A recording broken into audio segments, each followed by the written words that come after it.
अच्छा है। अब मैं डॉक्टर वेदई गुप्ता का इंट्रोडक्शन देना चाहूंगी। डॉक्टर वेदई गुप्ता एक प्रतिष्ठित होम्योपैथिक चिकित्सक हैं। उन्होंने RBDS government homeopathic medical college and hospital Muzaffarpur से बीएचएमएस और एमडी की है। और 3-4 साल वर्ष इन्होंने डॉक्टर राम बालक Singh homeopathic medical college and hospital में भी अपना योगदान दिया है असिस्टेंट प्रोफेसर। अभी फिलहाल वर्तमान में ये पश्चिम चंपारण बिहार में होम्योपैथिक मेडिकल ऑफिसर के रूप में कार्यरत हैं। तो आज का जो डॉक्टर वैदेही का टॉपिक है वो है डेवलपमेंटल डिले। बच्चों में जो हम्म, डेवलपमेंटल डिले होता है और होम्योपैथी का इसमें क्या योगदान रहता है, उसके ऊपर डॉक्टर वैदेही गुप्ता अपना आज सेशन देंगे। तो डॉक्टर वैदेही, आप स्टार्ट कर सकते हैं। Thank you, ma'am. I'm just sharing my screen. हाँ जी, दिख रहा है आपका स्क्रीन। हाँ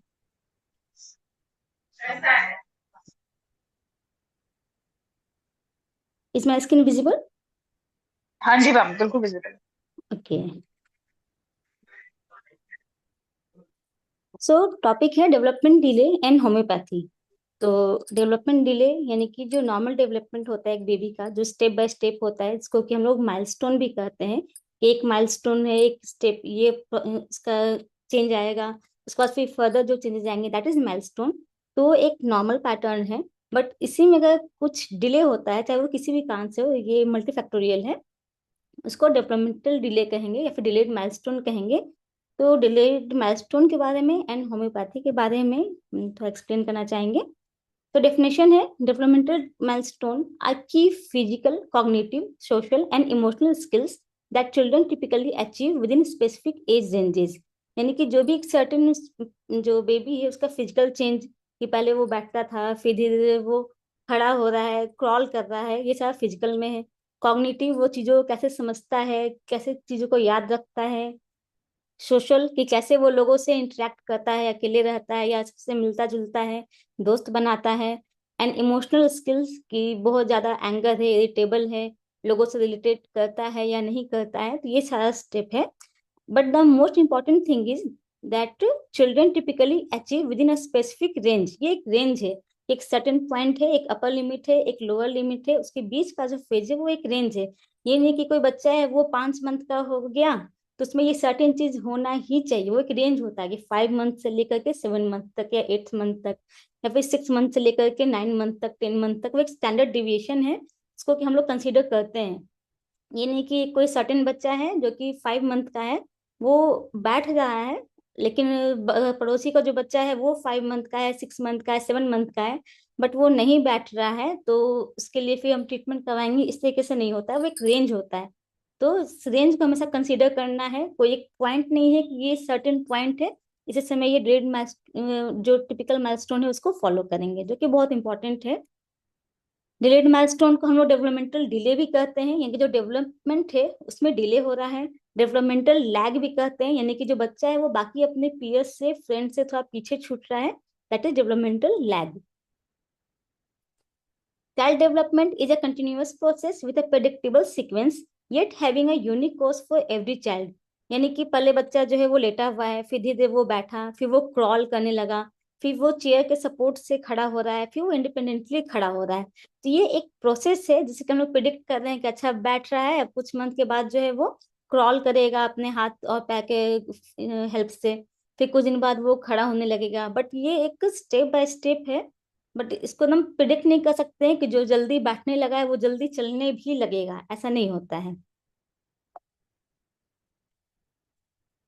Delay milestone refer to a lag in achieving this developmental milestone compared to peers of the same age. तो सेम एज ग्रुप में बाकी जो लोग हैं उसमें उन लोग से अगर कंपेयर करें तो इसका जो भी सारा चेंजेस है वो थोड़ा लैग कर रहा है। यानी कि बाकी लोग अगर 6 मंथ में कोई सर्टेन एक्टिविटी कर रहे थे तो हो सकता है कि ये 8 मंथ में करे, 9 मंथ में करे। तो जब ये सर्टेन एज से ज्यादा लैग करता है, that is called delayed milestone. Epidemiology, there are approximately 52.9 million children worldwide under the age of 5 that are affected by some type of developmental delay. तो पूरे पॉपुलेशन में देखा जाता है अबाउट 52.9 मिलियन चिल्ड्रन ऐसे हैं अंडर द एज ऑफ 5। 5 को एक स्टैंडर्ड एज लिया जाता है कि 5 साल तक में ये चेंजेस आ जाने चाहिए। तो ये एक सर्टेन डेटा है, और उस डेटा में भी About 95% of children with these delayed milestone live in countries with low to middle income and have very limited availability of healthcare resources.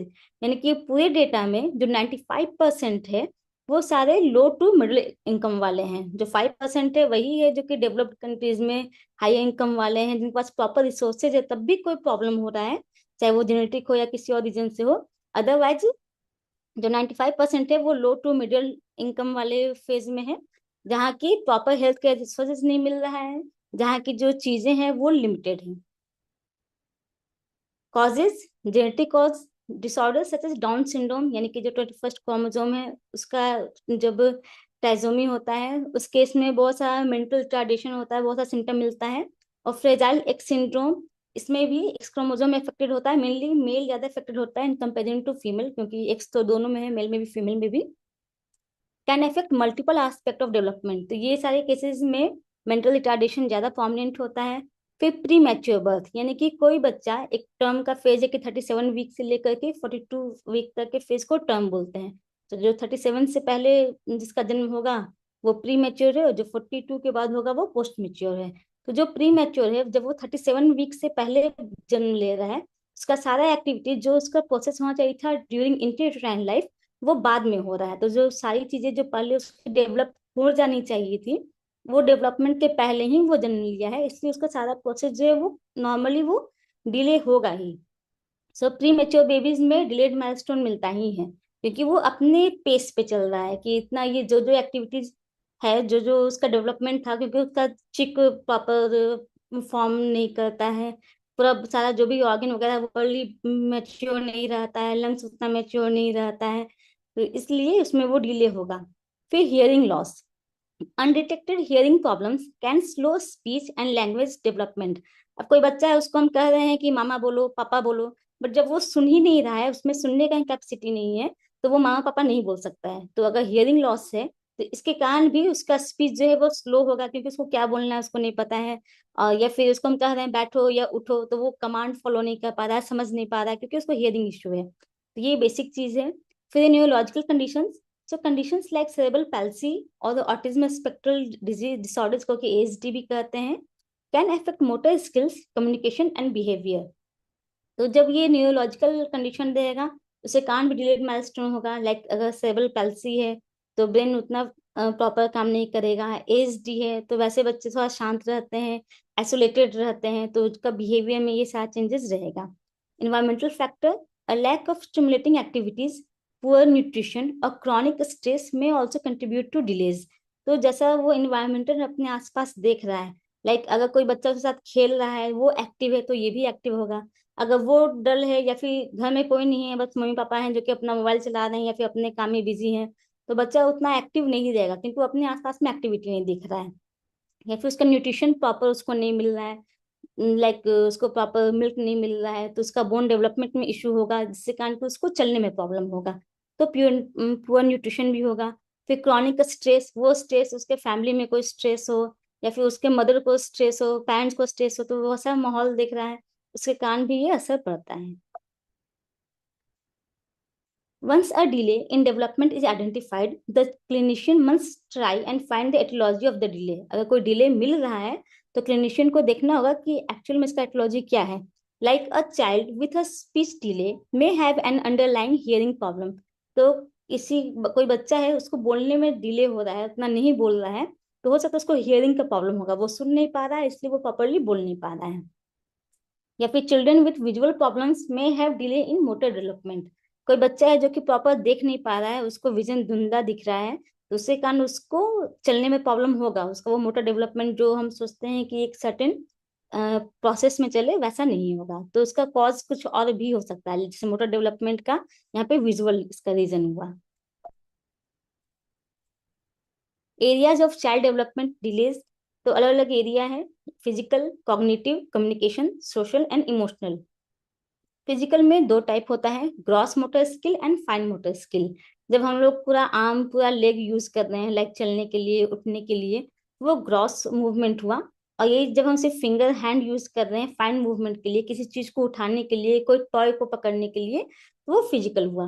Cognitive में वो माइंड सेटेड हुआ, लाइक कितना इंटेलेक्चुअल उसका एबिलिटी है, बोलने में, वर्बल नॉन वर्बल, जो बोल रहा है वो मीनिंगफुल वर्ड बोल रहा है या नहीं बोल रहा है, किसी चीज पे अटेंशन देता है कि वो अपने में ही बिजी रहता है, किसी चीज पे फोकस करता है या फिर न्यूट्रल रहता है, हैंड आई कोऑर्डिनेशन है या नहीं है, मेमोरी उसका सही है, जो सिखाते हैं वो सीखता है कि नहीं सीखता है, ये सारा कॉग्निटिव में जाएगा।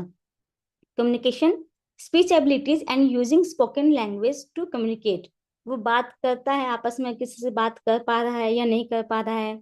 फिर social ability to cooperate and collaborate with others, दूसरे लोगों से मिलता है और बच्चों के साथ खेलता है या नहीं खेलता है, वो सोशली लोगों से मिक्सअप हो रहा है या नहीं हो रहा है, तो ये सारा चीज है। Emotional ability to cope, control impulses, manage anger and resolve conflict, तो वो जो भी उसका जो इमोशनल सिचुएशन है उसको से वो कोप अप कर पाता है या नहीं कर पाता है, तो ये सारा चीज। ये WHO का एक ग्राफ है, 6 ग्रॉस मोटर माइलस्टोन है। सिटिंग विदाउट सपोर्ट, कि बच्चा जो है वो बिना सपोर्ट के किस एज में बैठता है। स्टैंडिंग विद असिस्टेंस, जैसे बच्चा है वो चेयर पकड़ के खड़ा है। हैंड्स एंड नीज क्रॉलिंग, हाथ और नी के बल पे कब क्रॉल कर रहा है। वॉकिंग एंड विथ असिस्टेंस, जैसे बच्चा टेबल पकड़े हुए है उसके बाद वो खड़ा है और टेबल को पकड़ पकड़ के चल रहा है। फिर स्टैंडिंग अलोन, बिना किसी सपोर्ट का बच्चा खड़ा रहे। एंड वॉकिंग अलोन, इंडिपेंडेंटली जो बच्चा है वो वॉक करे। तो इसमें नीचे एज इन मंथ दिया हुआ है, लाइक सिटिंग विद सपोर्ट, तो 4 मंथ के आसपास से लेकर के 9 मंथ तक, ये एक रेंज है। ये नहीं कि एग्जैक्ट उसको 4 मंथ में ही चलने लगना है या फिर 9 मंथ में ही चलने लगना है, वो एक सर्टेन रेंज है कि इस रेंज में, तो सारा चीज रेंज में ही है। तो जब भी हम कोई माइलस्टोन कंसीडर करेंगे तो वो इस तरह से रेंज में थोड़ा बहुत ऊपर नीचे रहेगा, स्पेशली जब इस तरह कोई कॉज है लाइक प्री मैच्योरिटी है तो वो डिले होगा। Delayed development milestone in gross motor, तो मूवमेंट वगैरह में, चलने फिरने में डिलेड माइलस्टोन कब मानेंगे कि वो एक्चुअली में डिलेड है। तो inability to sit without support by 9 month, normally 8 month तक जो बच्चा है वो बिना सपोर्ट का बैठ जाता है, बट जब वो 9th मंथ क्रॉस कर गया है उसके बाद भी अगर बच्चा विदाउट सपोर्ट नहीं बैठ रहा है तो वो डिलेड माइलस्टोन में आएगा, तब हमको कंसीडर करना है कि इसका प्रॉपर कुछ अब ट्रीटमेंट करवाना चाहिए। Not walking independently by 18 month, तो 13 मंथ में बच्चा जो है वो विदाउट सपोर्ट चलने लगता है, वो एक उसका जो लास्ट का फेज हुआ। बट अगर जब वो 18 मंथ के बाद भी जब इंडिपेंडेंटली नहीं चले तो फिर इसको कंसीडर करेंगे ग्रेड माइलस्टोन में। फिर डिफिकल्टी मेंटेनिंग बैलेंस और कोऑर्डिनेशन, बच्चा जब खड़ा हुआ तो वो अपना बैलेंस बनाता है या बार बार गिर जा रहा है, या फिर वो कोऑर्डिनेशन रहता है वॉकिंग में कि नहीं रहता है, कुछ पकड़ने जा रहा है तब तक में वो गिर जा रहा है, तो ये कोऑर्डिनेशन वो मेंटेन करता है एक सर्टेन एज के बाद, अगर वो नहीं करता है तो फिर वो डिलेड माइलस्टोन में कंसीडर होगा। चलने का भी अलग अलग फेज है, जो सबसे नीचे का फोटो है, दैट इज इमोबाइल इन्फेंट, तो वो 3 तरीके से चलेगा। तो इमोबाइल इन्फेंट जो बीच का फिगर है, क्रॉलिंग ऑन ऑल फोर्स, यानी कि दोनों हाथ दोनों पैर पे वो क्रॉल करेगा, तो इस तरह से वो चलते हुए फिर फाइनली वो वॉकिंग टोडलर वो चलने लगेगा। ये मैक्सिमम केसेस में होता है कि पहले बच्चा जो है वो लेटा हुआ है, फिर धीरे धीरे वो क्रॉल करता है, फिर धीरे धीरे वो चलने लगता है। बट हर केस में बच्चा क्रॉल करे ये जरूरी नहीं है, ये भी हो सकता है कि बच्चा जो है, जो सबसे ऊपर का टॉप मोस्ट पिक्चर है दैट इज कमांडो क्रॉल, वो कमांडो क्रॉल करे, कि बच्चा जो पहले इमोबाइल है अपना वो लेटा हुआ है, जब वो और बड़ा होगा तो सब इस तरह से क्रॉल करेगा, जिससे कमांडोज को ट्रेनिंग दिया जाता है तो वो अपने एल्बो और नी पे क्रॉल करता है, उस तरह से बच्चा भी कमांडो क्रॉल करेगा, फिर डायरेक्ट वॉकिंग करने लगेगा। जो टिपिकली है कि अपने पूरे ट्रंक को उठा करके वो क्रॉल करे, हो सकता है कि वो फेज नहीं आए, तो वैसे बच्चे को कमांडो क्रॉल कहते हैं, कि वो कमांडो क्रॉल का फेज आया, उसके बाद फिर बच्चा जो है वो चलने लगा। एक और फेज आता है दैट इज बॉटम शफलिंग, कि पहले बच्चा इमोबाइल इन्फेंट है, फिर वो बॉटम शफलिंग, बॉटम के थ्रू ही वो इस तरह से घिसट घिसट करके चलेगा, और फिर अचानक से फिर वो खड़ा होकर चलने लगेगा, उसके केस में भी क्रॉलिंग का फेज नहीं आएगा, जो कि ये नॉर्मल फेज है। तो अगर कोई बच्चा है वो लेटा रह रहा है, वो क्रॉल नहीं कर रहा है, तो जो ही नहीं कि जो क्रॉल नहीं कर रहा है वो वॉक नहीं करेगा, उसमें और डिले होगा, हो सकता है वो बॉटम सफलर हो, धीरे धीरे वो बॉटम शिफ्ट करते करते चले या फिर कमांडो क्रॉल करते करते चले। फिर ये delay development milestone in fine motor, किसी चीज को पिक करने के लिए वो ये सारा प्रोसेस फाइन मोटर हुआ। सो ट्रबल होल्डिंग और manipulating small objects by 12 month, तो 12 मंथ तक कोई बच्चा है किसी सामान को नहीं उठाता है, या फिर मैनिपुलेट मीन्स एक हाथ से दूसरे हाथ में शिफ्ट करना या फिर कुछ फेंकना, ये सारी चीज अगर 12 मंथ तक नहीं करता, यानी 1 साल तक नहीं करता है, तब ये ट्रबलसम है। नॉर्मली 9 मंथ्स में बच्चा चीजों को होल्ड करने लगता है। Holding small objects like a pellet, यानी कोई छोटा सा गोली भी है तो वो 9 मंथ में उसको पकड़ने लगेगा between index finger and thumb, अपने इंडेक्स फिंगर एंड थंब से। और इस प्रोसेस को पिंसर ग्रास्प कहते हैं। तो ये नॉर्मली 9 मंथ में होने लगता है। अगर वो 1 साल का हो गया तब भी अगर ये पिंसर ग्रास्प नहीं मिल रहा है तो फिर ये डिलेड माइलस्टोन नहीं कंसीडर होगा। फिर डिफिकल्ट स्टैकिंग ब्लॉक्स और drawing simple shapes by age 3। जो बिल्डिंग ब्लॉक्स होते हैं कि एक के ऊपर एक, वो जो मल्टीकलर ब्लॉक्स हैं उसको अरेंज किया जाता है, स्टैकअप किया जाता है। अगर वो इस तरह से डिफिकल्टी होता है, उसको स्टैकअप नहीं कर पाता है, या फिर कोई बेसिक ड्राइंग है, ट्रायंगल स्क्वायर वगैरह बनाना, ये सारे शेप अगर वो सिंपल शेप है, अगर 3 इयर्स तक में वो नहीं बनाता है तो फिर वो डिलेड माइलस्टोन में कंसिडर होगा इन फाइन मोटर। फिर delayed milestone in speech and delay. तो नॉट बैबलिंग बाय 12 मंथ्स। तो बैबलिंग यानी कि बच्चा जो भी बा बा माँ बोलता है, अगर वो 12 मंथ तक इस तरह से कुछ नहीं बोल रहा है तो वो डिलेड माइलस्टोन में होगा। नॉर्मली 9 मंथ में बच्चा जब वो 22 लेबल वर्ड जो बोलता है, लाइक टेबल, तो ये सारी चीज जो भी 22 लेबल वर्ड हुआ वो पहले मोनोसिलेबल बोलता है, फिर धीरे धीरे फिर वो 9 मंथ में वो 22 लेबल बोलता है। तो ये बैबलिंग भी 22 लेबल वर्ड में आता है। तो 9 मंथ तक में उसको वो बोलता है, बट अगर वो और आगे बढ़ जाए तो वो लाइक 12 मंथ का जो क्राइटेरिया है उसको क्रॉस कर जाए तो वो डिलेड माइलस्टोन में आएगा। फिर difficulty saying simple words like mama और डैडा बाय 18 मंथ्स। फिर है struggles with forming short sentences by age 3। 3 years के एज तक में भी अगर वो शॉर्ट सेंटेंस बोलने में उसको मुश्किल हो। नॉर्मली 2 साल का बच्चा जो है वो सिंपल सेंटेंसेस बोलने लगता है, बट अगर 3 साल के एज में भी अगर वो सिंपल सेंटेंस नहीं बोल रहा है तो फिर वो प्रॉब्लमेटिक है। कुछ रीजन है कि बच्चा स्लो क्यों बोल रहा है। तो एक जनरल बिलीफ है, there is general belief that boys tend to acquire language later than girls. लड़कियां जो है वो पहले बोलती हैं इन कंपैरिजन टू बॉयज। लड़की अगर हेलो बोल रही है तो लड़का एज पे ही अटका हुआ है, अभी वो हेलो बोलना सिखा ही नहीं है, जबकि दोनों सेम एज ग्रुप का है। जिसके पीछे कुछ रीजंस है, कुछ रिसर्चेज हैं। जनरली देखा गया है कि 70% गर्ल्स जो है वो अर्ली टॉकर है, वो पहले बोलना शुरू करती हैं, और 30% बॉयज हैं जो कि अर्ली टॉकर हैं। तो 70% केसेस में देखा गया है कि जो गर्ल्स है वो पहले बोलती हैं, 30% ही गर्ल्स है जो कि बाद में बोलना शुरू करती हैं इन कंपेरिजन टू बॉयज। इसका रीजन एक हार्मोनल रीजन है, biological and hormonal influence. High level of prenatal testosterone in boys have been linked to slower language development, while high level of estrogen in girls is associated with enhanced verbal and social skills. तो testosterone के कारण वो language slower development हो रहा है, और oestrogen के कारण फीमेल में ये ज्यादा इनहेंस्ड होता है। फिर इसका जेनेटिक कॉज में है higher level of FOXP2 protein. ये एक प्रोटीन है जिसको कि जो कि ये एक जीन है जिसको कि जनरली लैंग्वेज जीन भी कहते हैं, have been found in brains of young girls compare to boys. तो बॉयज में ये जीन ज्यादा मिलता है, language gene, in comparison to boys. इस कारण गर्ल्स जो है वो अर्ली टॉकर होती हैं। फिर brain development, girls brains have developed language processing areas more quickly. तो जो गर्ल्स का जो ब्रेन है उसका जो ब्रोकास एरिया है, वर्निक्स एरिया है, जो कि स्पीच से रिलेटेड एरियाज है, वो ज्यादा जल्दी डेवलप होता है और जल्दी प्रोसेस करता है इन कंपेरिजन टू बॉयज। फिर socialization and environment, parents may unintentionally talk more to girls and engage them in conversational play while they focus more on boys with physical play। Like हम लोग भी अगर किसी बच्चे से मिलते हैं, अगर वो लड़का है तो उसके साथ कहते हैं चलो थोड़ा सा क्रिकेट खेलते हैं, चलो फुटबॉल खेलते हैं, जबकि कोई लड़की है तो उससे हम लोग ज्यादा बात करते हैं। तो जैसा बच्चा सीखता है वैसे ही करता है। फिर प्ले स्टाइल में girls often gravitate towards symbolic और रोल प्ले।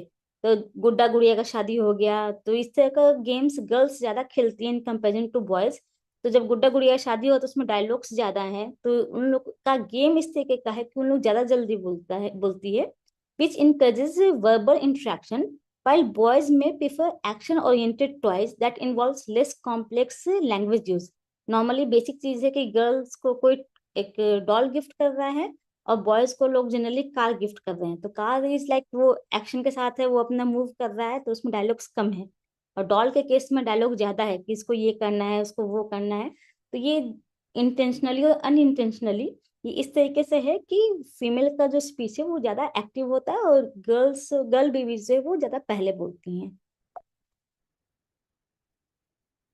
फिर डिलेड में ही Children coming from bilingual families may seem to have delayed acquisition of one language, but they eventually catch up in absence of any these factors.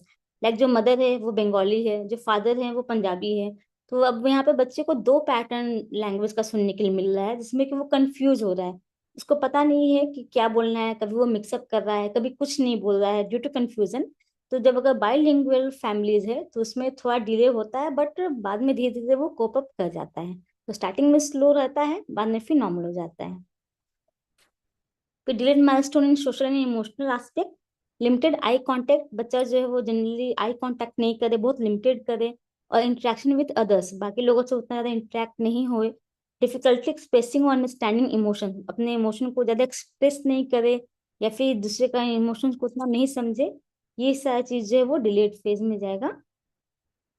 फिर delayed milestone in cognitive, तो by the age of 5 देखा जाता है कि जो बच्चा है वो कलर का नाम जानता है, कि ये कौन सा कलर है, ये रेड कलर है, वो कम्युनिकेट करना जानता है, एक्सप्रेस करना जानता है, डेली यूज का जो भी सामान है, ये बुक है, ये टेबल है, ये चश्मा है, बोलना जानता है, वो लिखना जानता है, नंबर ड्रॉ कर सकता है, टाइम समझ सकता है कि ये सुबह का टाइम है, शाम का टाइम है, शेप ड्रॉ कर सकता है, काउंट कर सकता है। ये नॉर्मल कॉग्निटिव थिंग्स है जो कि वो as at the age of 5 वो ये सारी चीज सीख जाता है। यही अगर इसमें जब बहुत ज्यादा डिले होता है, लाइक ट्रबल फॉलोइंग इंस्ट्रक्शंस और सॉल्विंग एज अप्रोप्रिएट पजल्स।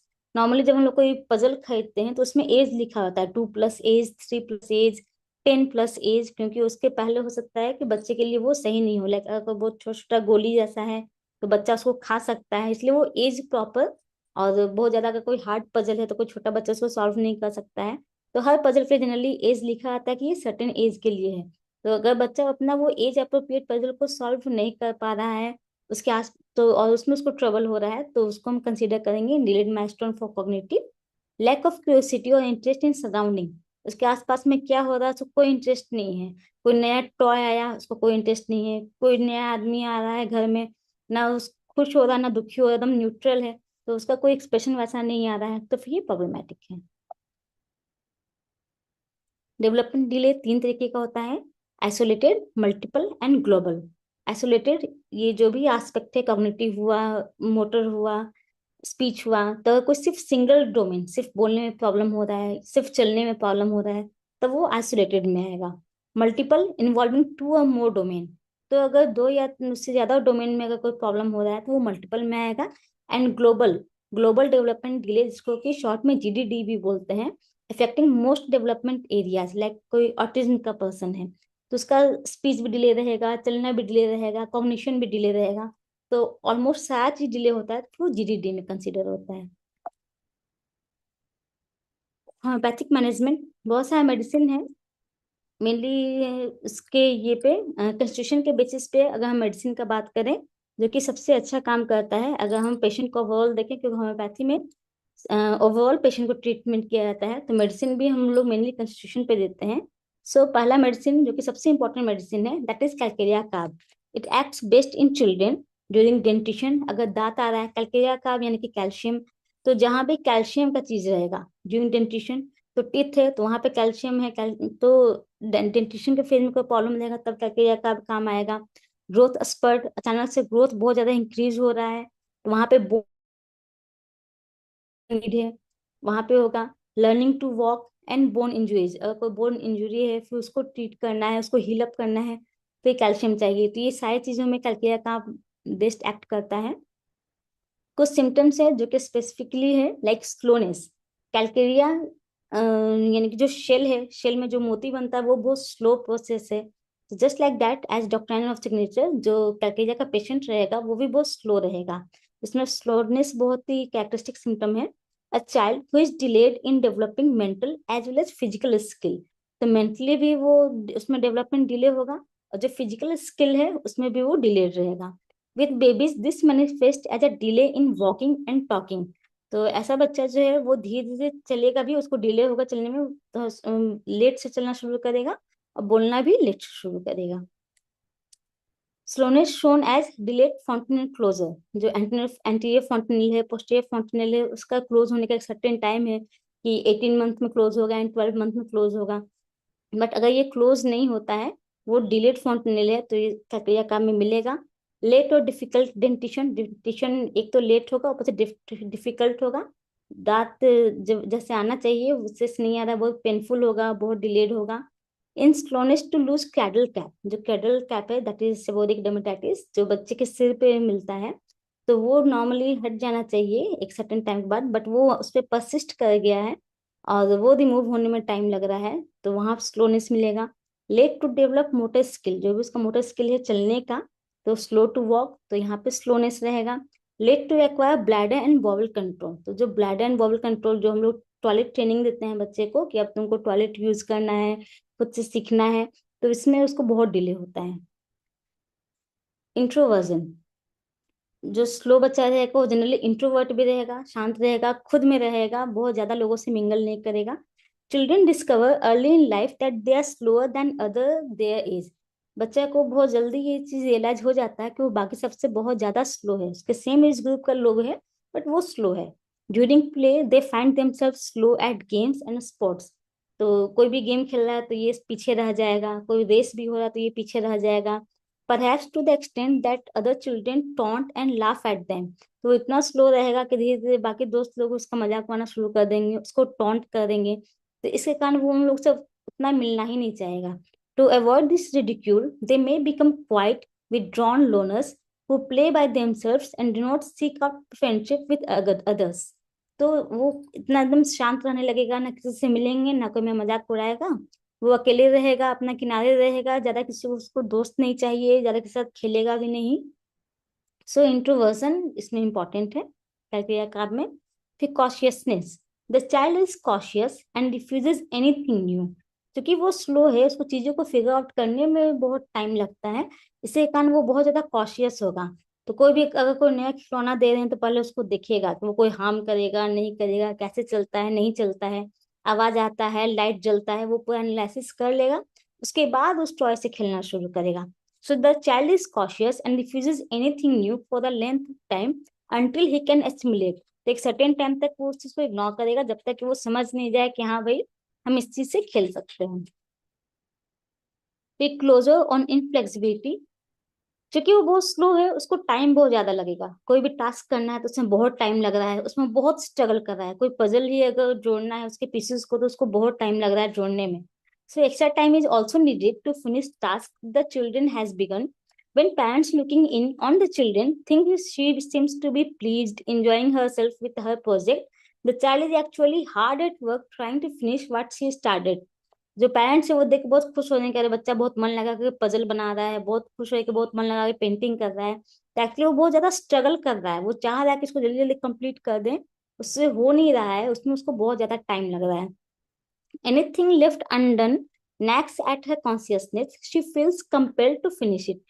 तो कोई भी चीज अगर अनडन है, अगर कंप्लीट नहीं हुआ है, जिसके कारण पे वो बहुत ज्यादा इरिटेट होगा और चाहेगा कि जल्दी जल्दी इसको खत्म कर दे। As a result, it may seem to the parent at times that the child is deliberately disobeying or being obstinate.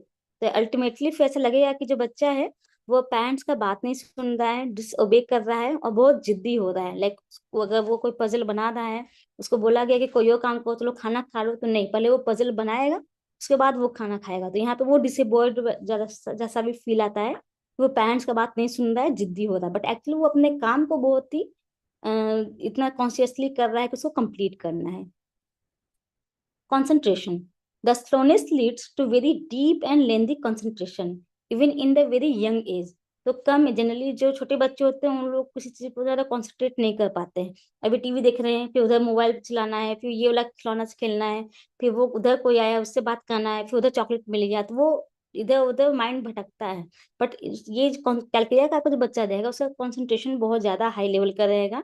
So the slowness leads to very deep and lengthy concentration, बहुत देर तक कोई एक काम कर सकता है और बहुत कम एज में ये चीज एक्वायर हो जाता है। Babies only several months old can play by themselves for long period of time.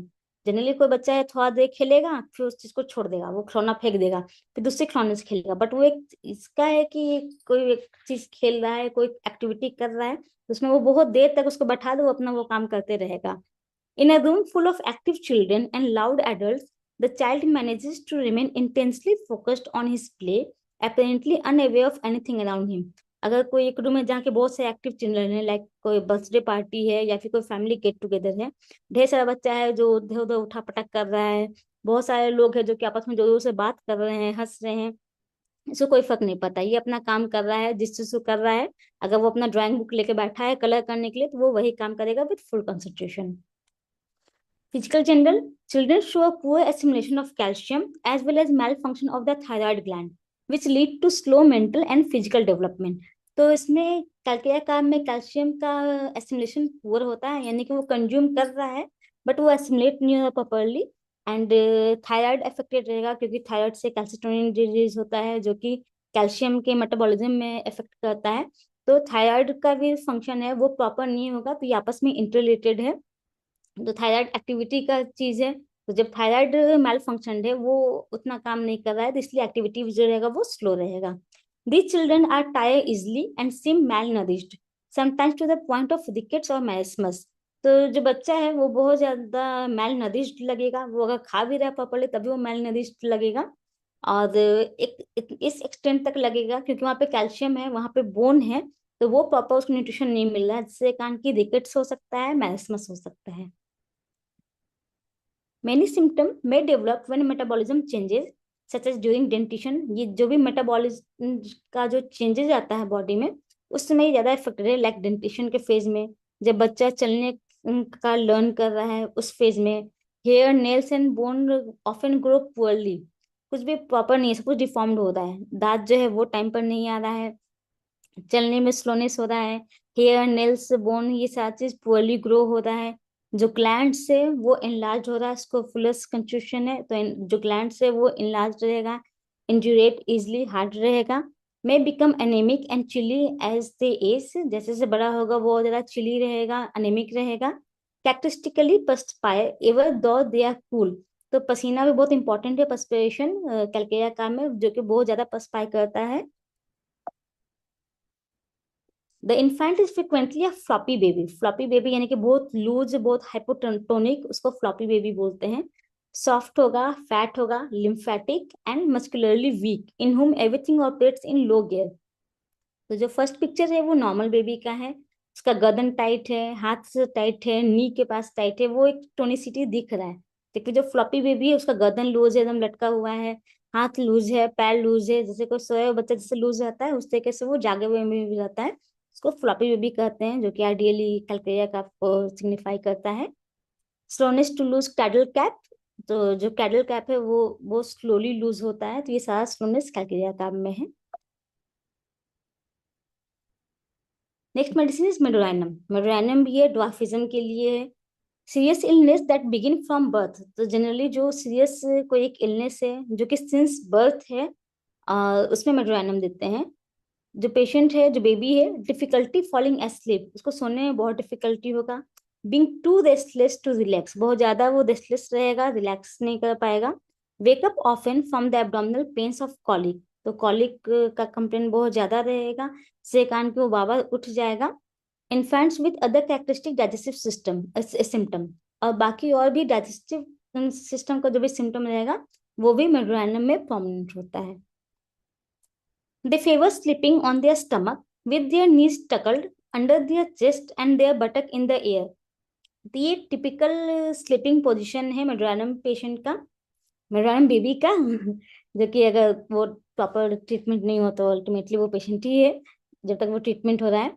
सो वो अपने बेली पे लाई करेगा, स्टोमक पे लाई कर रहा है, उसका नी जो है वो टकल्ड है इनवर्ड, और इसी तरीके से वो रहेगा, अपना सर उसका एक साइड है। इनफैक्ट जब एजमा का भी जो पेशेंट रहेगा वो भी इस तरीके से एकदम सिकुड़ करके सोना चाहेगा, इससे उसको खांसी का पोजीशन में, जब अगर उसको खांसी होता है तो इस पोजीशन में उसको रिलीफ मिलता है, तो ये मेडोरानम का फेवरेट पोजीशन है।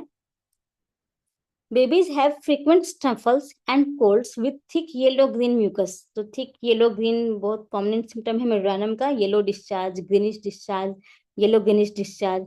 सो thick yellow green mucus that crust outside the nostril, nostril के आसपास वो जम जाएगा as crust. Occur from birth, उसको बचपन से ही कुछ ना कुछ सर्दी खांसी कुछ ना कुछ लगा रहेगा, उसे गार्जियन आके बोलेंगे कि बच्चा को जब से जन्म लिया से कुछ ना कुछ सर्दी का चीज होते ही रहता है।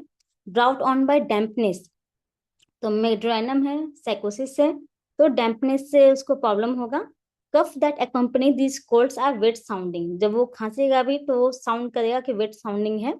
स्पेशली एट नाइट, नाइट में एग्रेवेशन होगा. टोडलर्स में लाई इन नी टू चेस्ट पोजीशन, जिससे उसका स्लीपिंग का पोजीशन था नी टू चेस्ट पोजीशन, इस तरीके से बच्चा लाई करना चाहेगा, उससे उसके कफ में रिलीफ मिलता है. इवेंचुअली लीड्स टू एजमा, और ये कंप्लेन अगर वो प्रॉपर उसको ट्रीटमेंट नहीं मिला या फिर जो कंप्लेन है वो और बढ़ते गया, लाइक डैम्पनेस के कारण हो रहा है, तो ये सब अगर बढ़ते गया तो इवेंचुअली वो एजमा में भी कन्वर्ट हो सकता है. फेलियर टू थ्राइव, ये बहुत ही कॉमन वर्ड है डिलेड मास्टर में. फेलियर टू थ्राइव यानी कि कितना भी खा रहे हैं, जो बच्चा है वो मेल नरिश्ड है, उसके लिए टर्म यूज किया जाता है कि वो फिजिकली डेवलप नहीं कर पा रहा है, उसका जो वेट है वो गेन नहीं हो रहा है, जो हाइट है वो नहीं बढ़ रहा है. So failure to thrive with a big appetite. Appetite बहुत अच्छा है, बहुत खा रहा है, बट उसका वेट नहीं बढ़ेगा.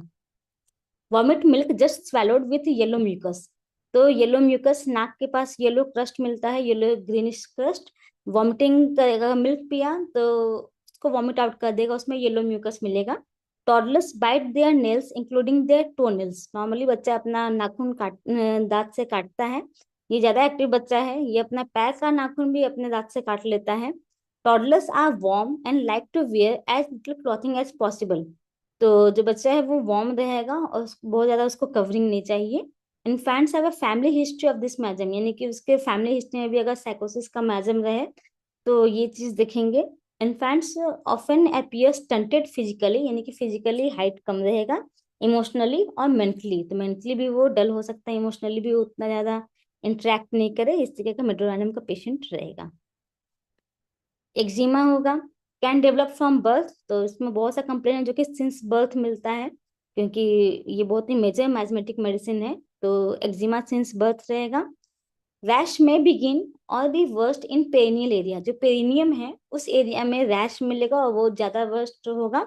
एक्जिमा में alternate with bouts of asthma, तो स्किन डिजीज और एजमा ये अल्टरनेट करता है, ये बहुत लोगों को पता ही होगा कि एक्जिमा है, अगर उसको सप्रेस कर दिया किसी एक्सटर्नल एप्लीकेशन से तो बाद में वो एजमा हो सकता है. या फिर किसी एजमा का पेशेंट से पूछेंगे कि कोई स्किन इरप्शन हुआ था कभी, तो पेशेंट बताता है कि हाँ बचपन में हुआ था, कोई क्रीम लगाए थे तो वो ठीक हो गया. तो एक्जिमा और एजमा का तो कॉम्बिनेशन है कि अगर वो सप्रेस करेंगे फिजिकल एलिमेंट को तो वो मेंटल एलिमेंट में कन्वर्ट होता है. इसलिए किसी मेडिसिन को एक्सटर्नल एप्लीकेशन करने के बजाय इंटरनल मेडिसिन देते हैं. फिर पेरिनियम सबसे ज्यादा यहीं पे रैश होता है, तो रेडनेस होगा, ब्लिस्टरिंग होगा. डायरिया फ्रॉम बर्थ हो सकता है in children have failure to thrive. Failure to thrive यानी कि जो इतना उसको डायरिया सीवियर है कि उसका वेट गेन हो ही नहीं रहा है, खा रहा है बट डायरिया के कारण कुछ से बचता नहीं है. Stool mucus yellow green excoriates the anus, वो जिस जिस रीजन में जाएगा, उसका जो भी डिस्चार्ज है जिस रीजन में जाएगा उस रीजन को एक्सक्रिएट करेगा. स्टूल है तो वो एनल रीजन को एक्सक्रिएट करेगा. यूरिन है तो जो यूरेथ्रा का रीजन है उसको एक्सक्रिएट करेगा, एसिडिक होगा. बॉयज में रिकरेंट फिमोसिस का केसेस मिलेगा. फीमेल है तो वेजाइनल इन्फेक्शन मिलेगा, उसमें जो डिस्चार्ज होगा उससे डायपर येलो होगा. डिस्चार्ज ऑफेंसिव होगा, वो भी एक्सकोरिएटिंग होगा. ये जो भी डिस्चार्ज हो रहा है, चाहे वो यूरिन हो, स्टूल हो, वेजाइनल डिस्चार्ज हो, वो एक्सकोरिएटिंग होगा, आसपास के एरिया को रेड करेगा और वहां पे ब्लिस्टरिंग रैश रहेगा. नेक्स्ट मेडिसिन है tuberculinum for the congenital anomaly, तो congenital एनोमलीज के ट्यूबिकुलाइनम देते हैं. May have had a sibling who was born anencephalic, तो अगर किसी को एनसेफेली था उसके किसी सिबलिंग को, तो ऐसा हिस्ट्री में मिलता है. एनसेफेली यानी कि जो स्कल वॉल्ट है वो एब्सेंट होता है, तो ऐसा कोई सिबलिंग हो ऐसा हिस्ट्री में मिल सकता है. Babies are often born with long hair on the scalp and along the spine and have long eye, तो यहाँ पे स्कैल्प पे लॉन्ग हेयर, जनरली हेयर होता है तो बहुत छोटा होता है, बट इसमें लॉन्ग हेयर मिलेगा. स्पाइन पर भी हेयर मिलेगा और आईलैशेस लॉन्ग होगा. स्वोलन इंड्यूरेटेड सर्वाइकल ग्लैंड मिलेगा. ट्यूबरक्लाइनम है तो ग्लैंडुलर स्वेलिंग रहेगा. They like milk. Deformities of skeletal deformity, तो बोन्स में डिफॉर्मिटी मिलेगा, क्लेफ्ट पैलेट मिलेगा. न्यूनेटल न्यूमोनिया कि बचपन से ही उसको न्यूमोनिया है. हाइड्रोसिल का इशू, हर्निया का इशू, स्पेशली बच्चों में अम्बिलिकल हर्निया का केसेस बहुत ज्यादा रहता है सिंस बर्थ, तो ये सारी डिफॉर्मिटी के लिए ट्यूबिकुलाइनम देंगे. इरिटेबिलिटी, तो इरिटेबिलिटी बहुत ज्यादा होता है ड्यूरिंग डेंटिशन, जब दांत आ रहा तब बहुत ज्यादा इरिटेबिलिटी होगा। सुबह में उठेगा तब बहुत ज्यादा चिड़चिड़ करेगा। जब भूख लगा है तब बहुत ज्यादा इरिटेबल होगा। और इस इरिटेबिलिटी के कारण it may lead to nasty behaviour in young children. It bite others, लोगों को दांती काटेगा। पुटिंग अप अ फस, बहुत फसी होगा, ये नहीं खाएंगे वो खाएंगे, ये टॉय से नहीं खेलेंगे वो टॉय से खेलेंगे, इससे बात नहीं करेंगे उससे बात करेंगे, तो बहुत ज्यादा फसी होगा। Preventing parents from changing the diaper, बहुत ज्यादा इरिटेबल होगा कि उसका डायपर चेंज करना भी पेरेंट्स के लिए बहुत मुश्किल काम होगा। टीथ का इशू बहुत प्रोमिनेंट है। टीथ इरप्ट्स टू सुन, दांत वो जनरली अब तक जो हम लोग पढ़ते हैं वो डिलेड पढ़ देते हैं। इस केस में कि दांत जो है वो बहुत जल्दी आएगा। Teething is painful and causes fever, respiratory tract infection and irritability. There are many problems with the number and position of teeth. जो टीथ का नंबर है वो जो नॉर्मली होता है उससे कम है, उसमें प्रॉब्लम रहेगा। या फिर इम्पैक्टेड टीथ, यानी कि नॉर्मली अगर इस तरह से इरेप्ट करता है तो वो इस तरह से लेटा हुआ रहे, तो सोया हुआ दांत है कि वो इरप्ट भी नहीं हो रहा है, आसपास के एरिया को भी प्रॉब्लमेटिक कर रहा है, उसका पोजिशन में प्रॉब्लम रहे। Babies grind their teeth as soon as they erupt and some infants are born with already erupted teeth. कुछ केसेस ऐसे भी हैं, कोई बच्चा है जिसका दांत पहले ही आ गया था, उसका जन्म लिया ही था उसका दांत था, तो वो ट्यूबरकुलाना वैसे केस में हम लोग कंसीडर करेंगे। Respiratory tract infection, ear nose throat lungs, यानी कि अपर रेस्पिरेटरी ट्रैक्ट का भी इन्फेक्शन मिल सकता है, लोअर का भी। बॉर्न विथ, यहाँ पे मेनली है कि सिंस बर्थ बहुत सारा कंप्लेन है। सो बॉर्न और डेवलप फ्लूइड इन लंग्स और pneumonia in the first few days of life, starting में ही रहे या तो उसको जन्म से ही रहे या फिर जैसे ही जन्म लिया उसके ठीक बाद से उसको ये प्रॉब्लम रहे। occurs especially when weather changes to cold and wet and after drinking milk, जो टिपिकल जो ट्यूबरकुलर थिंग है कि कोल्ड से एग्रेवेशन होता है। perspire profusely at night, night में perspiration बहुत ज्यादा होगा, night sweats. have fever that increase in afternoon, develop diarrhea and become brightly red-faced and irritable। Diarrhoea, often lose weight, generally इसमें वेट लूज होगा with diarrhoea. Even if they nurse and eat often, born thin और are born plump and suddenly thin down, या तो वो पतला ही जन्म लेगा या फिर पहले सही था वेट, धीरे धीरे वो वेट जो है वो कम होने लगा। In early childhood to become tall frail anaemic children even if they eat as much as adult, उसका डोज सही है, अच्छा खासा खाना खा रहा है, एक एडल्ट जितना खाता है उतना खाएगा, तब भी वो टॉल है बट वो फ्रेल वीक है अनेमिक रहेगा। It is hard for this children to gain weight, तो वेट गेन इसमें बहुत रेयरली होता है। Children grow quickly and gain height easily but they wind up paying for it with bones that can not keep up with their fast paced growth. तो बच्चे का growth बहुत fast होगा, दो फेज है, या तो बहुत फास्ट होगा या तो बहुत स्लो होगा। तो हो सकता है बच्चे का ग्रोथ बहुत फास्ट हो बट जिस स्पीड से उसका हाइट बढ़ रहा है उसका बोन उतना स्ट्रांग नहीं रहेगा। द अनफॉर्चुनेट चिल्ड्रेन में सफर फ्रॉम स्कॉलियोसिस, यानी कि जो एस शेप्ड वर्टिब्रा होता है कर्व्ड रहेगा उसका वर्टिबल कॉलम, स्कॉलियोसिस मिलेगा। रिकेट्स मिलेगा। ऑस्गुड शैटलर्स डिजीज मिलेगा जिसमें कि नी के ठीक नीचे टिबिया के पास एक नोड जैसा आता है जो बहुत पेनफुल होता है। And often from growing pain, तो जब वो ग्रो हो रहा है उसके बोन में पेन होता है। तो जो फर्स्ट पिक्चर है वो नॉर्मल स्पाइन है, जो सेकंड पिक्चर है वो स्कॉलियोसिस का है। So spine with scoliosis S shaped होगा, जो स्पाइन है वो कर्व हो गया है क्योंकि इतना रैपिडली ग्रोथ हुआ है कि कैल्शियम का जो उसका नीड है वो फुलफिल प्रॉपर नहीं हो पा रहा है, जो प्रॉपर बोन डेवलपमेंट होना चाहिए वो नहीं हो पा रहा है। फिर रिकट्स, उसमें है अनयूजुअल स्कल शेप, जो स्कल का शेप है वो अनयूजुअल होगा। डेंटल प्रॉब्लम होगा। अनयूजुअल कर्व और स्पाइन जो स्कॉलियोसिस है वो मिलेगा। मसल वीक रहेगा, बोर्ड लेग रहेगा, जेन्यू वेलगम या फिर वेरस दोनों हो सकता है। वाइड एंकल रहेगा। फिर ऑस्गुड शैटलर डिजीज, जिसमें कि जो पैटेला है, पैटेला के ठीक नीचे एक पैटेलर टेंडन होता है, वहां पे वो बल्ज होता है जिसके कारण कि जो टिबिया बोन है उसको कि शिन बोन भी कहते हैं, वहां पे थोड़ा ग्रोथ हो जाएगा जो कि एक्स्ट्रा ग्रोथ होगा। एंड जब बच्चा थोड़ा बड़ा होगा तो वो और बढ़ते जाएगा और वो बहुत ज्यादा पेनफुल होता है, इसको कि ऑस्गुड शैटलर डिजीज कहते हैं। The opposite is also true. They may also grow very slowly and remain small in stature, fail to develop teeth on schedule, or have a fontanelle that remain open too long. तो या तो बहुत ज्यादा उसका height बढ़ गया या फिर बहुत स्लो हुआ जिसके कारण कि उसका हाइट कम रहेगा। जो टीथ है वो डेवलप नहीं कर रहा है, पहला फेज था कि बहुत जल्दी डेवलप कर गया एज से भी पहले, सेकेंड फेज है कि बहुत स्लो है, जो फोंटनेल है वो बहुत टाइम तक लॉन्ग रिमेन ओपन रहे। In general, infants may be retarded in all their mental acquisitions and have large and misshapen heads, swollen glands, bone anomalies, and constant upper respiratory tract infection. तो मिसशेपन head भी मिलेगा, जिसको कि प्लेजोसिफेली कहते हैं, या फिर फ्लैट स्कल कहते हैं, फ्लैट हेड कहते हैं।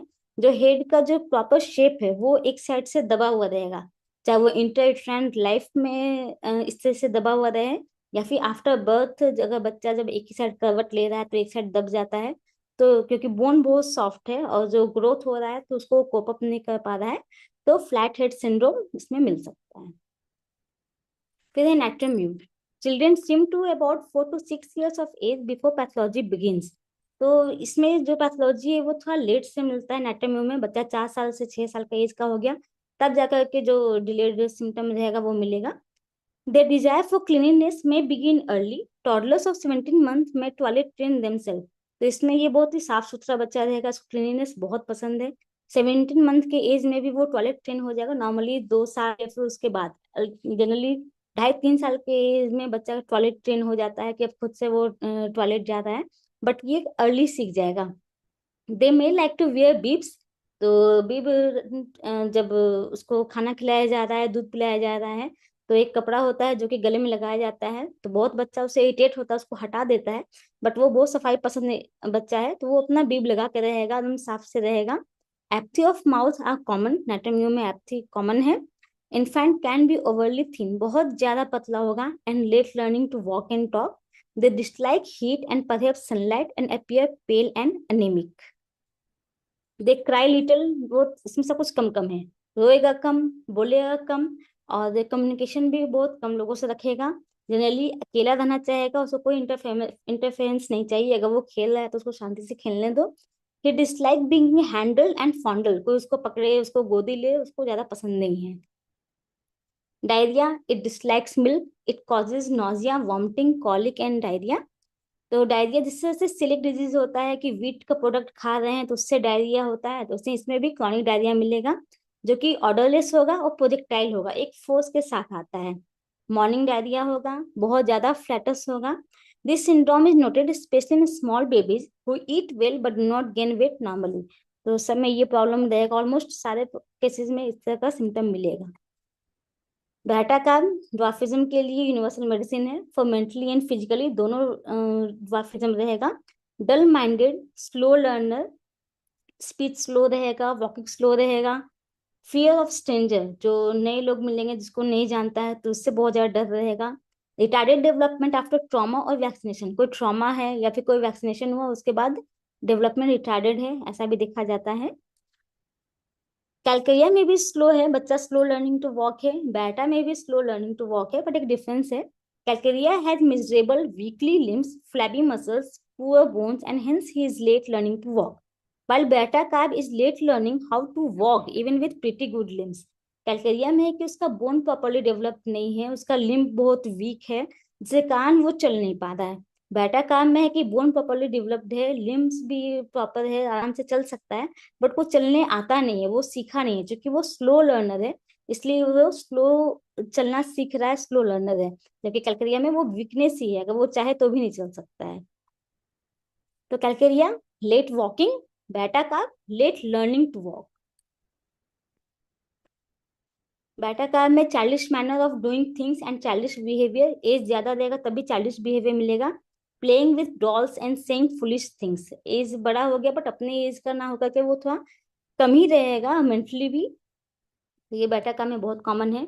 Hides behind the furniture when strangers come in, will hide at of shame और समथिंग एज इफ एफ्रेड। कोई भी अगर नया आदमी आया तो वो टेबल के पीछे, दरवाजा के पीछे, कोई भी फर्नीचर के पीछे छिप जाएगा, उसको दिखना ही नहीं है।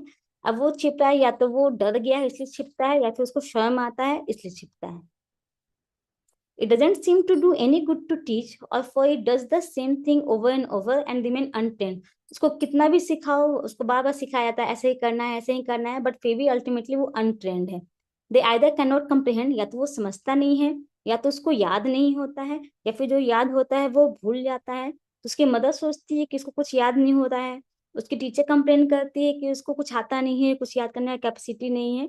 ये टिपिकल बेटा कार्ड है, तो उसको कितना भी सिखाओ उसको कुछ समझ में नहीं आएगा। When the beta car babies appear in the clinic, they will keep the hand up over the face and peek out through the fingers. जब कोई बाहरी आदमी आया था तो फर्नीचर के पीछे छिप जा रहा था, अभी ये खुद एक स्ट्रेंजर के पास जा रहा है, डॉक्टर के पास जा रहा है, कुछ छिपने के लिए है नहीं तो हाथ से अपना फेस छिपाएगा और साइड से फिंगर के गैप से देखेगा कि क्या बोल रहा है डॉक्टर, नहीं बोल रहा है, तो इसका हाइडिंग इसका मेन कैरेक्टरिस्टिक है. The child doesn't want to play and it sits in the corner, अपना वो कोना में बैठा रहेगा, doesn't pay any attention to its toys, sits and sits, वो बस आराम से बैठा रहेगा, उसको कुछ नहीं करना है. Doesn't seem to be thinking, a lack of ability to think, इसमें थिंकिंग का एबिलिटी भी ज्यादा नहीं रहेगा. Carcinosin, it is equally effective in children with arrested growth, तो ये भी बहुत ज्यादा इफेक्टिव है.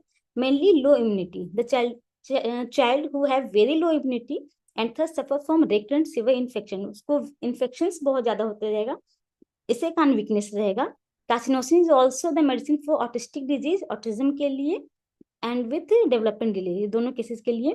Such cases show marked hyper activity and restlessness behaviour, बच्चा अगर बहुत ज्यादा हाइपर एक्टिव है, बहुत ज्यादा रेस्टलेस है, तो उस केस में हम लोग कार्सिनोसिन सोच सकते हैं. Children in such cases of development delay have difficulty in falling asleep, जैसे मेड्रोनम का था कि उसको सोने में प्रॉब्लम होता था, इस तरह से कार्सिनोसिन में भी है. Therefore, where the children needs to be carried around or rocked or sleep, or where the specifically sleep on the abdomen, तो इसको बच्चा को ले लेकर आदमी घुमाएगा झुलाएगा तब जाकर के वो सोता है, अदनली एब्डोमेन पे सोता है, जैसे मेड्रोना में वो पेट के बल लेट के सोता था, उससे से कार्सिनोसिन में भी है.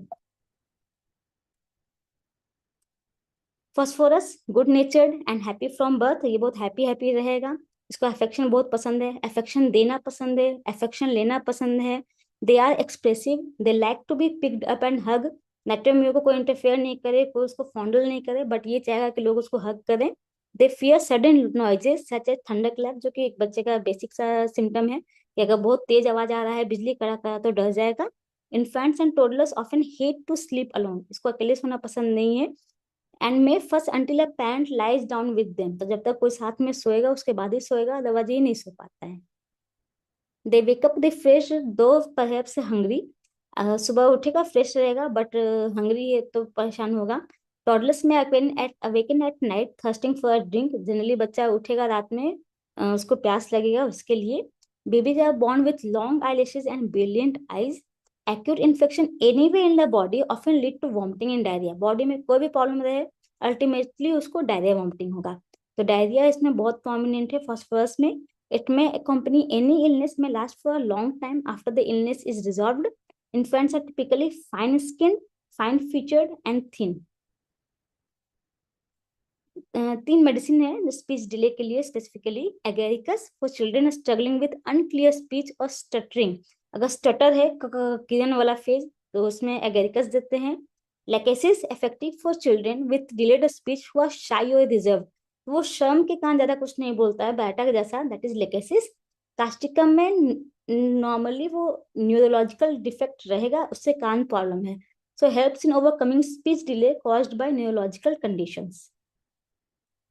कुछ रूब्रिक्स हैं रिपर्टरी में, लाइक केंट रिपर्टरी में माइंड टॉक स्लो लर्निंग, तो स्लो लर्निंग है टॉकिंग के लिए माइंड में है, इसमें कि नेटमयू सबसे फर्स्ट ग्रेड मेडिसिन है.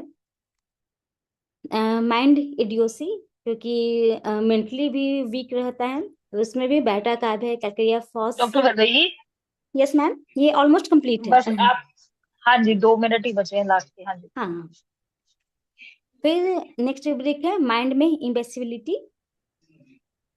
हेड में ओपन फॉन्टनल, तो जो फॉन्टनल रिमेन ओपन है तो उस केस में calcarea phos, calcarea carb, silicea first grade medicine है. टीथ में dentition difficult, calcarea phos, calcarea, Silesia.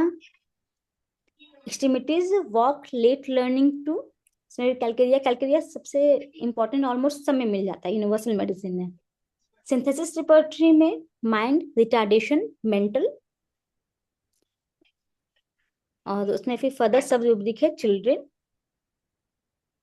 Synthesis में ही mind childish behaviour and Murphy repertory, इसमें एक स्पेशलाइज चैप्टर ही है चिल्ड्रन चैप्टर, तो उसमें अलग अलग रूब्रिक मिलेगा. मर्फी रिपर्टरी में चिल्ड्रन में स्लोनेस मेंटल, अगर मेंटल स्लोनेस है तो बेटा का कैलकेरिया फॉस्फोरस है. कि चिल्ड्रन डेवलपमेंट डिलेड और अरेस्टेड, डिलेड यानी कि स्लो, अरेस्टेड यानी कि सडन गोल डेवलपमेंट नहीं बना, हाँ हुआ हाँ, है। तो बिल्कुल वो ठीक बना। अरेस्टेड यानी कि जब तक सीखा तब तक सीखा, पहले उसके बाद गोल कुछ नया बेटा नहीं वैसे ही बना सीखा। इसको। रेफरेंसेस में एक बहुत अच्छा आर्टिकल मिला था हमको बाय हुमानी शर्मा, और टॉपिक तो homeopathy, a choice in development milestone of children. And बाकी जो टेक्स्ट बुक्स हैं, हैनेमन का organon of medicine, S K Tiwari for repertory, Allen keynote, Kent materia medica, Boericke materia medica, synthesis repertory, radar 10, and internet of course. Thank you. Okay, thank you doctor विदही। आज का जो हमारा Ram memorial के लिए जो हमारा स्पेशल लेक्चर था, उसमें आपने डेवलपमेंट डिले के ऊपर बताया, बहुत ही अच्छा सेशन था। और अलग अलग आपने मेडिसिन बताई, और ऊपर से रिपर्टरी कौन कौन से में रिब्रिक्स हैं वो भी आपने बताया। अभी केसेस का हमारे पास एक्चुअली टाइम नहीं था। हम एक और सेशन रख सकते हैं जिसमें आप केसेस भी प्रेजेंट कर सकते हैं इससे रिलेटेड। तो बहुत बहुत धन्यवाद डॉक्टर वेदी का आज के सेशन के लिए। और इसी के साथ हमारा हिंदी सेशन आज ओवर हो गया। और मैं इंग्लिश सेशन के लिए हैंड ओवर करती हूँ डॉक्टर अजनी को।